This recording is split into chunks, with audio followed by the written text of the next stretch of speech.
the war on women, turning different income groups against each other. What is this whole class thing?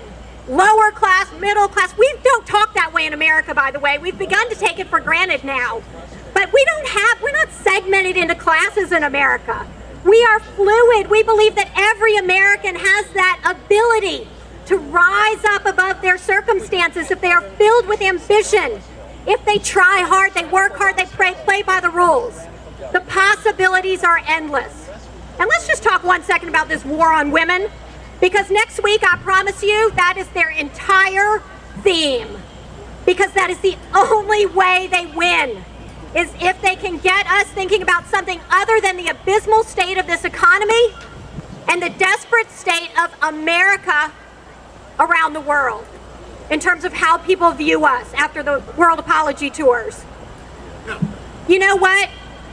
That war on women, they are talking about the movement of Sarah Palin, Michelle Bachmann, Ann Coulter, Michelle Malkin, Susanna Martinez, Nikki Haley, the list goes on, Kelly Ayotte, the list goes on and on. This is the movement of strong women.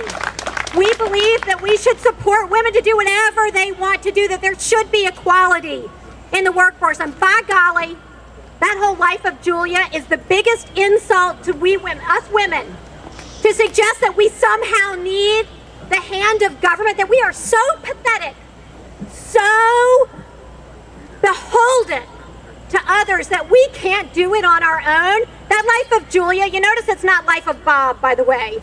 It is life of Julia, thinking that women are going to continue to walk in lockstep with a leftist ideology that only hurts them, instead of embracing a future of prosperity, of ingenuity, of we can achieve anything. Do not tell me I need the government for anything. I will do just fine on my own. Thank you very much. And so will all of you.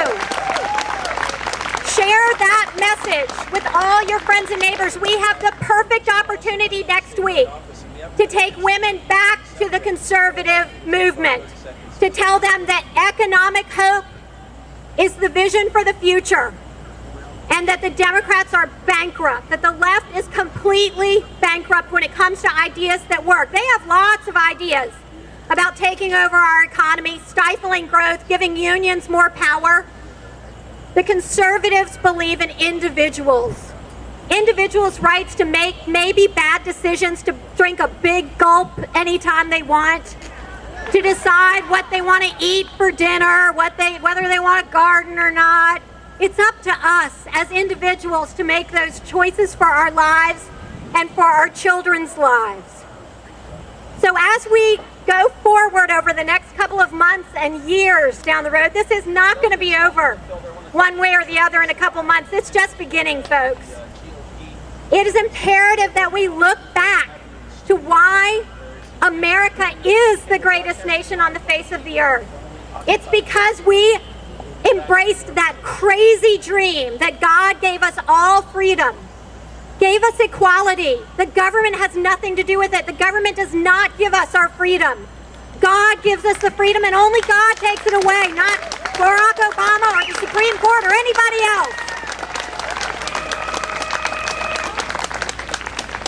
You know, I heard somebody say that the big issue about health care is life, because there's death panels, and yes, life is going to be jeopardized.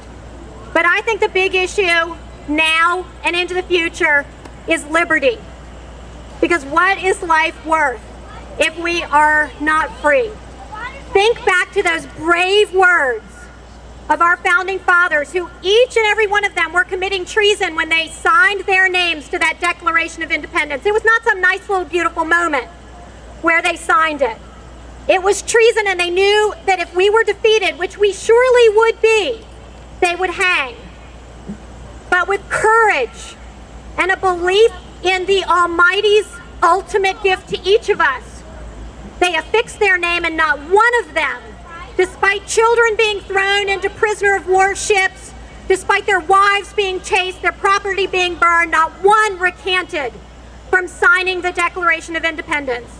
Think back to Patrick Henry, who stood up before the colonies were even united. He stood up on the floor of St. John's Chapel And he thundered. They said that the rafters were shaking with Thomas Jefferson sitting there, George Washington, James Madison listening to him.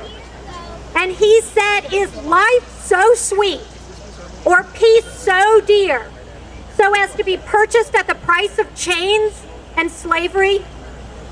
Forbid it, Almighty God. I know not what choice others may make, but as for me, give me liberty or give me death. God bless you all, and God bless America.